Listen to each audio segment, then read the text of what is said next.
There is no escaping or outrunning loss in our lives, individually nor collectively. Loved ones, friends, pets, identities, pregnancies, homes, health. The many losses that do come with life might just be a matter of fact. If we had any real clue how to cope when they do come, but we struggle. 64,000 is the median number of words per book. Average person reads about 200 words per minute. Simple math will tell us that is one book in 320 minutes. To accomplish this in 7 days, numbers say you would have to read for 45 minutes a day.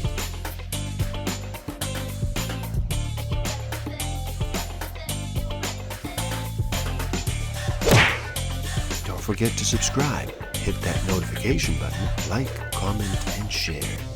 Enjoy. Welcome to the Book of the Week series. Every week as I read another amazing title, I share it with the world. My name is Igor S.F. Walker, and today we look at Moving On Doesn't Mean Letting Go, a modern guide to navigating loss by Gina Moffa. So, how about you slow down and relax? Reduce all that noise for just a bit. Make that choice and decide to listen. In this video, we take another look at grief. As Gina calls it, a modern guide to navigate loss, and a beautiful and an honest one most certainly is. So stick around till the end. I will share with you some tools I have and use that will help you tremendously in this game of life. Discover a way to find out what actually motivates you, what innate human need is driving all of your decisions and your behavior. I will share some tools to improve your self-awareness, social awareness, self-management, and relationship management. Did you know that 57% of Americans are grieving the loss of someone or something important? That means every other person you see is grieving, and yes, is grieving in the present tense. Grief never truly goes away. Now, spring of 2020, the COVID episode increased that number even higher, bringing loss to millions more doorsteps. Grief may be one of our most universal emotional experiences, but that doesn't erase how isolating, confusing, and profoundly painful it can be. It takes a lot to look at your pain head on, to see what is underneath it. The healing process isn't a Netflix series to binge, so we can hurry up and learn what happened to Judy on Dead to Me. The only thing harder than our losses is the pressure we feel from ourselves and from others about how long we can grieve. And spoiler alert, not very, before we need to just move on. Grief can feel like a nasty tug-of-war between what was and what is. And let's be honest, we are not the same as we were before our loss, feeling so profoundly disoriented. Some of us shut down emotionally, too overwhelmed to manage how we feel and how others say we are supposed to feel. And yet we still have to go on. Only now, looking closer at all we have left around us in our lives, trying to make sense of it all and then keep going somehow. There are a few truths about grieving that can help start the process and give you a sense of agency during an experience that can threaten to take you down. Number one, it shows up in ways that are both obvious and more subtle. Number two, it is non-linear, meaning there is no beginning, middle, and end to our grief. No timeline and no real order to how things will come up for you. And number 3, grief is a full-on, full-body experience that exists on a spectrum. How grief shows up for you is based on the day, the circumstances, the level of exhaustion you feel, grief triggers, anniversaries, relationship struggles, and your emotional baseline. It is important that you can know and name this for yourself, because when we misunderstand what grief is, we dismiss it, and in the process, belittle its place in our lives, as well as its impact on our health and on our wellness. Grief is so much more than just a feeling. Please remember, there is no such thing as the Grief Olympics. A, those do not exist. B, nobody's loss is ever the same as anyone else's. Your loss is yours, and the way your love is yours. It is sacred, and nobody can take it from you. Perhaps counterintuitively, the path to that relief comes from tenderly facing your loss. As unbelievable as it may feel at times, there is a way to move forward with your grief in a way that doesn't render you helpless or at the mercy of ever-shifting emotions. Grief is the deepest human wound there is, and it is everywhere. Even in places within our lives we didn't really notice it. It deserves more than one-size-fits-all bits of advice. Now, you will hear me say in different ways that grief is a unique experience and very individual process. Now, the flip side of this is the fact that we find the path through grief by shared experience. As a result, being witnessed and having your feelings and experiences heard and honored is the path towards reconnection. However, yours has looked. That grief fall is like a thermometer in March, unpredictable at best. It is profoundly unfeathering feeling, like a total free fall into a new reality you never wanted and certainly didn't ask for.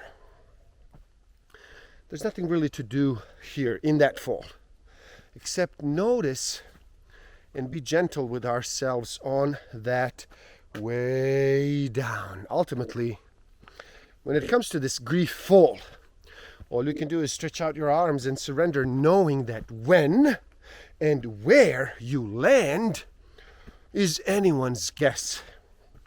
At times you may wonder, as I did, if you will ever land. It is no wonder so many people hold on to for dear life to anything along the way that can stop their fall into grief. See, I hear some rendition of this a lot in my work. I have no right to complain about my loss because there are people who have it so much worse. Yes, and that does not make your pain invalid or unworthy of being felt and understood and honored. But it does make it scary to experience it still. Or maybe the age-old classic bypass. This happened for a reason, and so I will see it as a gift. Whatever form your emotional bypassing takes, I do want to remind you not to try to sidestep the pain that you do have and that you will experience because of your loss. It's all a part of who you are now, and we cannot cast it out. You really cannot use spiritual practices or positive psychology to sidestep the harder, more raw and pain-stricken emotions that do come with grief. We cannot avoid the emotions and the full body experience that does come with grief. At least, not indefinitely. And look, I get it. We want to make it stop.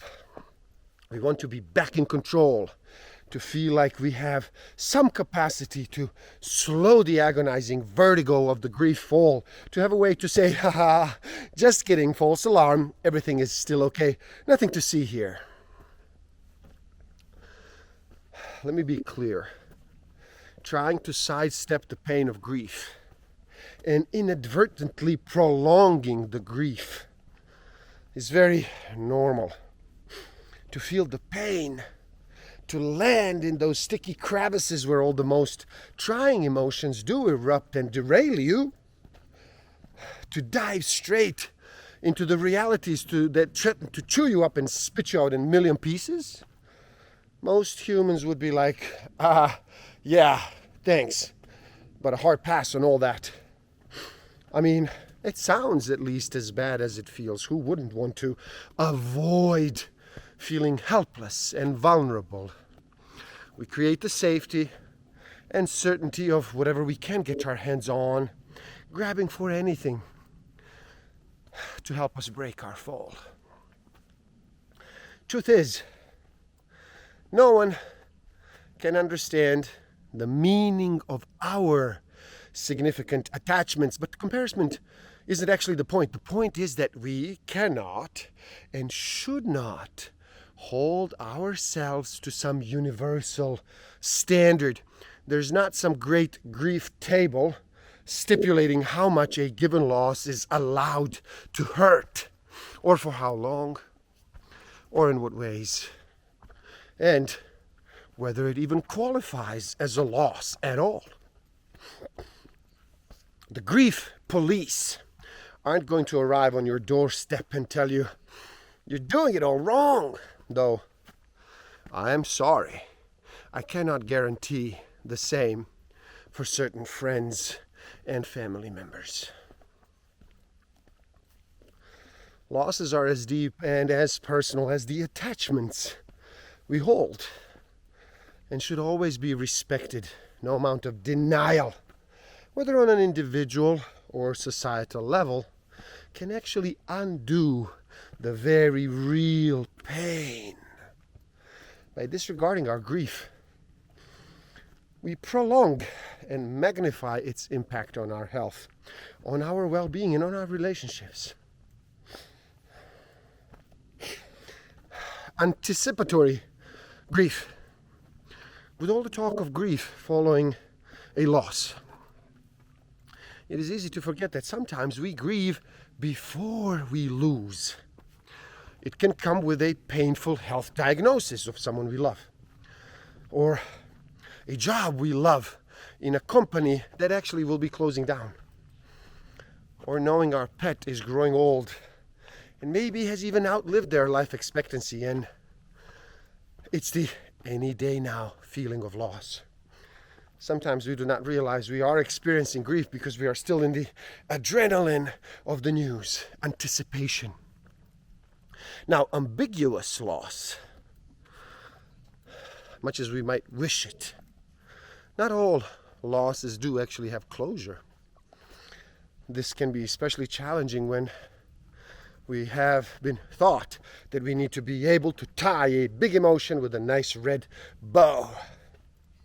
A definite end, however painful, is often cleaner for our brains and for our hearts to navigate. And without one, we're often left seeking resolutions that never materialize, or in many cases just isn't possible. The pain of these losses can sometimes sneak up on us because our brains are wired to be able to process a concrete loss. With ambiguous loss, it often takes time before the loss is even apparent. Disenfranchised grief, like we've talked about. There had been a lot of unspoken rules around grief.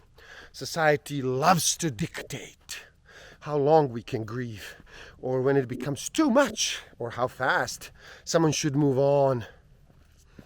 But with disenfranchised grief, society takes their rules to a whole new level. This isn't about how we grieve, but about who has the right to grieve.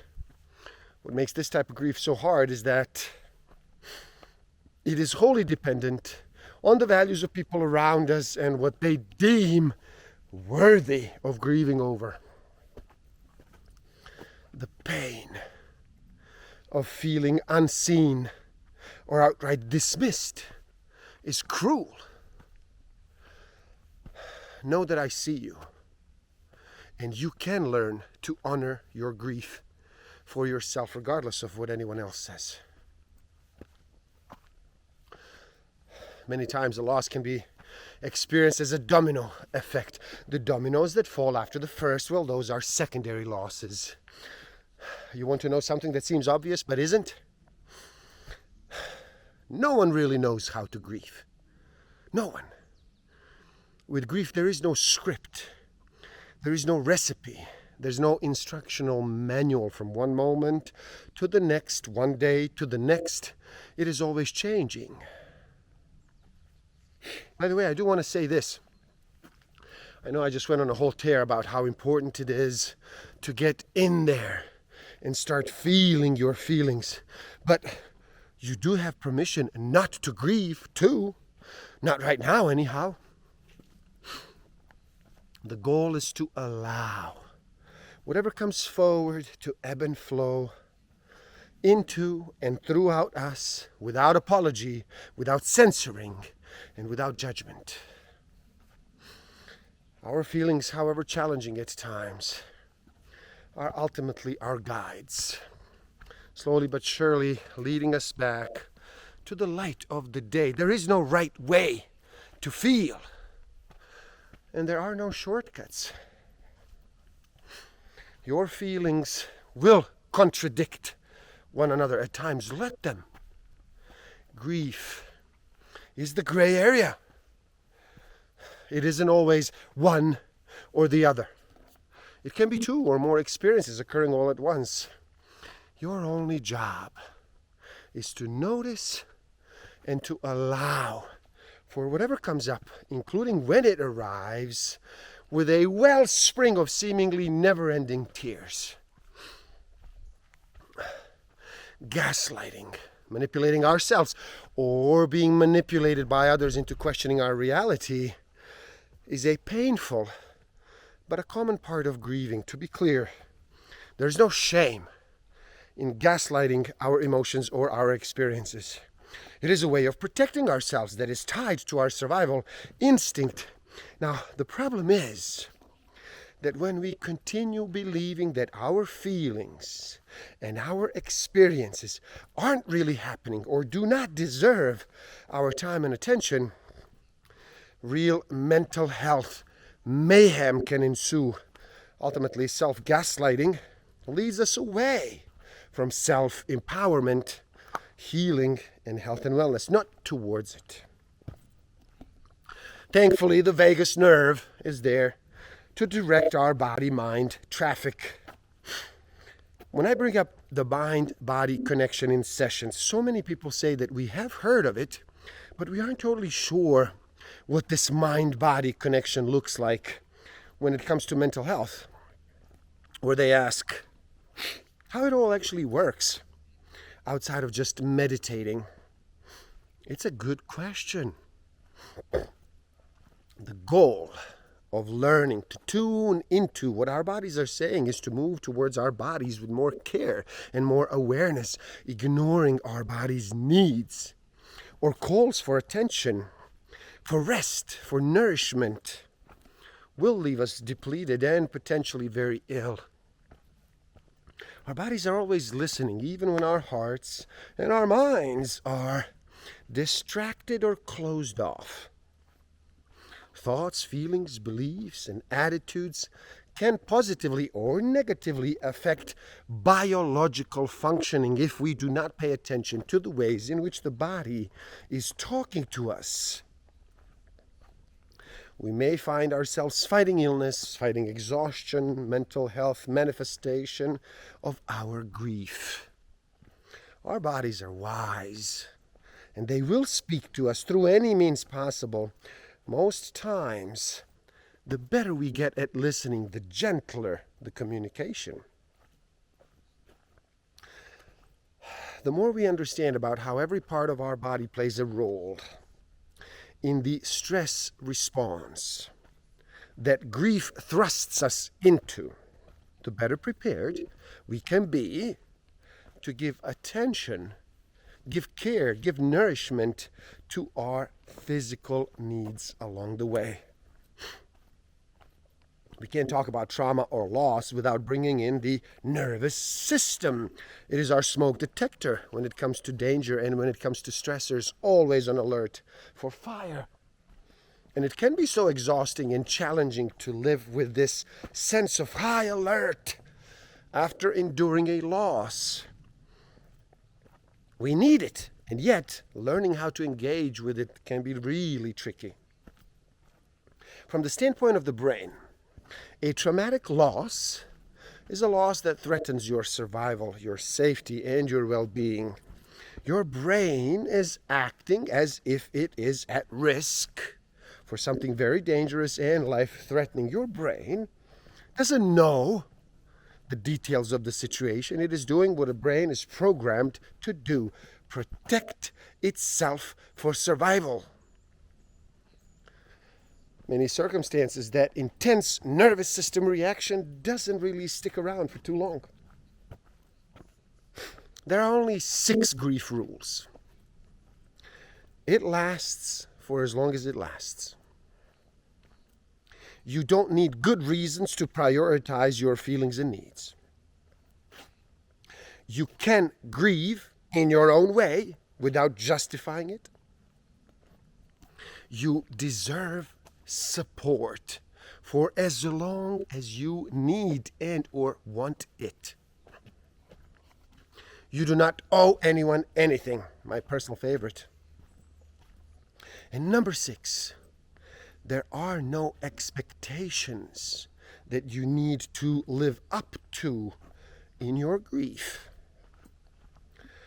Metabolizing a loss takes time, takes endurance, and yes, it takes patience. We all move through our grief differently as our minds and our bodies work overtime to stay afloat.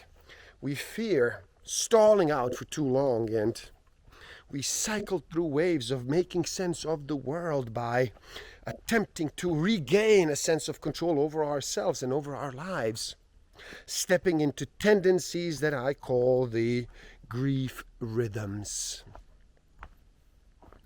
Allowing yourself to be where you are in your grieving journey, whatever that may look and feel like, is the only way to allow your grief the time and space it actually needs to evolve. Know this: it will all ebb and flow. There will be good days, better days, and horrifyingly turbulent days where the pain of the grief pangs and threatens to take you down. Try your best not to judge yourself or your life based on those days. They're not your whole experience. They are not permanent. It is just one day. During the hardest moments, you just have to do the next best thing. One small, gentle thing at a time, even if that means just getting out of bed or taking a shower. On the hardest days, your best course of action is to focus on caring for you, body, mind, heart, and soul, as best as you are able.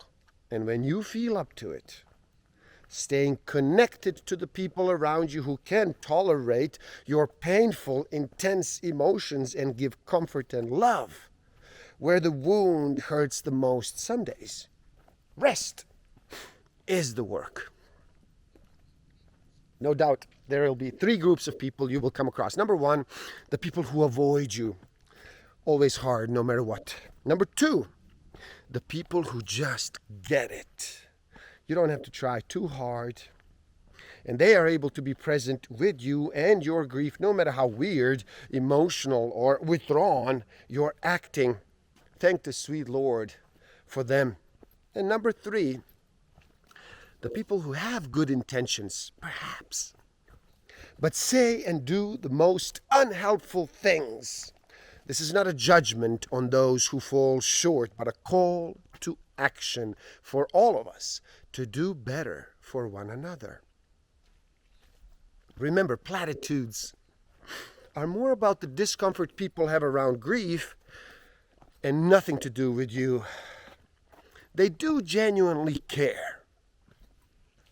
At the absolute core, people enduring loss crave connection, belonging, patience, compassion, knowing we are not alone, and then space to define what our loss represents to us and our feelings around that.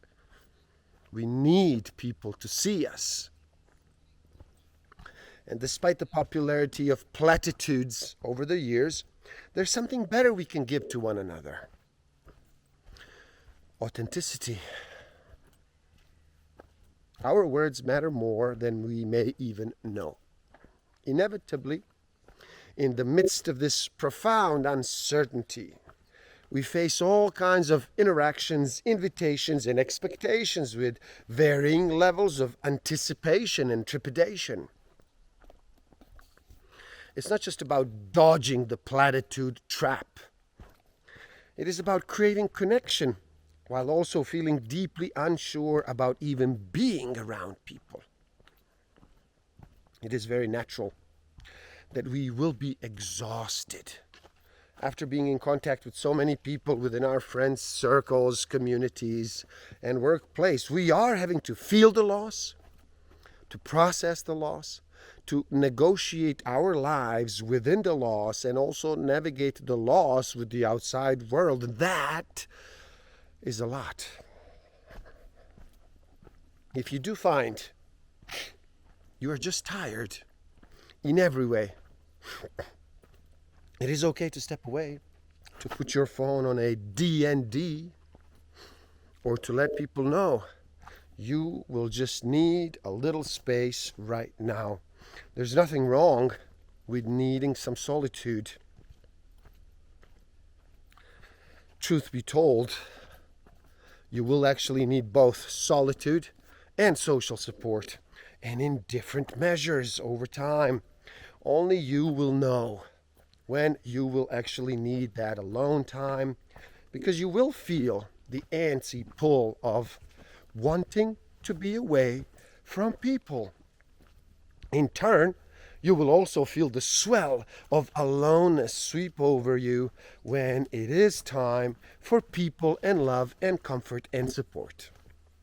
People often assume that grief and joy cannot possibly coexist, so it follows that if a griever does, say, go to a club one night, that must mean she or he is over it.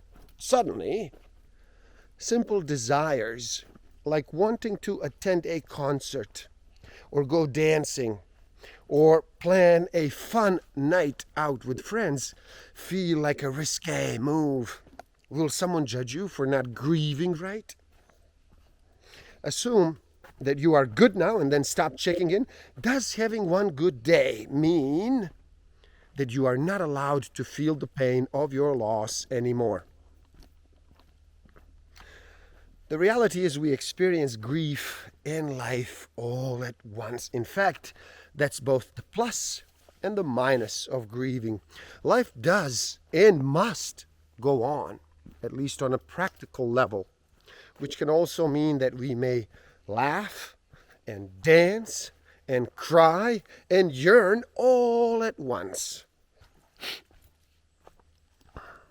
I invite you to remember that grief is not just an emotion, it is the journey we actually undertake after loss. And there is space for all of your feelings. Moreover, you are allowed to take a break from your grief. With so much pain as the baseline of our day-to-day experience, we each need to seize whatever enjoyment we can whenever we feel actually able to experience it, allowing grief to ebb and flow alongside life in tandem with our sadness and our joy is an inherent part of grieving fully and grieving authentically.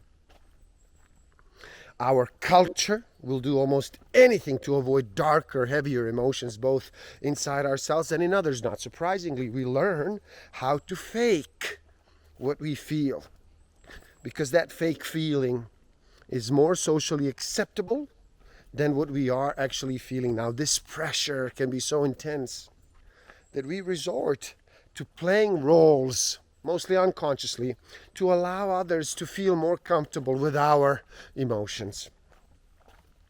How many times have you wanted to cry, scream, or be quite numb, and someone told you to cheer up or to smile, so you faked it and you did what they wanted? How many times have you wanted to laugh, but then didn't because you thought it would be weird to laugh because you're grieving?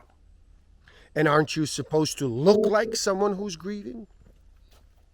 How many times have you walked down the street and thought of something that brought up a swell of emotions, but you felt you couldn't really express them because you were in public? There is no back. There's only forward. And by now you know I don't believe when there is a big love, deep love, and attachment followed by loss, there is no such thing as letting go. We don't have to forget the hard stuff or wrap the relationship up in this beautifully curated package. We get to create a remembering ritual or not. As Dr. Clarissa Pinkola Estes, who wrote Women Who Run with the Wolves, once said, wisdom is in whatever works. The freedom to create a ritual as unique as your connection, or that serves the highest good for your healing and your well-being, is what matters the most.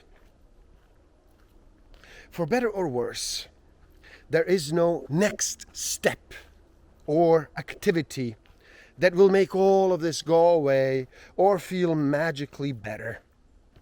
So, what can I promise? Well, I can promise that you will still feel shitty at times.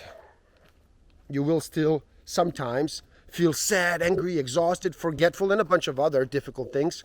You will also still long for what was. And those feelings will sometimes come over at the worst possible time.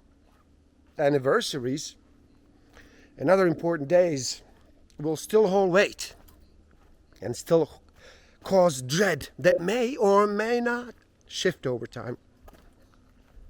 I can promise you will not forget your loved one by adding new things into your life. I can also promise that you will also smile and laugh again more and more as time goes on.